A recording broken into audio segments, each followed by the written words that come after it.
সন্ত্রাসী ফাউন্ডেশন থেকে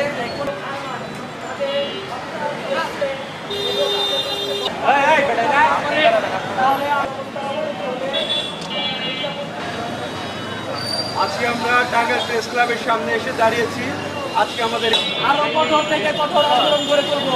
যদি কেউ কোনো জায়গায় অপরাধী থাকে কিংবা কারোর সাথে কোনো ব্যক্তিগত শত্রুতা থাকে বা যে কোনো কিছু নিয়ে যার সাথে ঝামেলা থাকে সেটা প্রশাসনকে এবং পুলিশকে জানানোর জন্য আমরা সবাইকে অনুরোধ করি।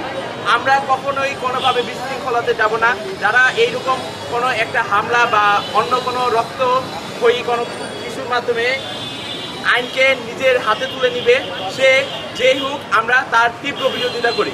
আমাদের কিছুদিন পর পর আনসারের রূপে, আমাদের সংখ্যালঘুদের রূপে বা বিভিন্ন রূপে আমাদের ছাত্রদের উপর হামলা করা হচ্ছে বা হামলার একটা ব্যাকগ্রাউন্ড তৈরি করা হচ্ছে। আজকে সাধারণ ছাত্রকে মারবে, কালকে হচ্ছে সমন্বয়ককে মারবে, তৃতীয় দিন হচ্ছে অন্য আরেকজন উপদেষ্টাকে মারবে। এটা কিন্তু ছাত্র সমাজ কখনোই মেনে নেবে না। ছাত্র সমাজ স্বাধীনতার পক্ষে আছে, ছাত্র সমাজ মানুষের বাক স্বাধীনতার পক্ষে আছে, ছাত্র সমাজ বাংলাদেশের পক্ষে আছে।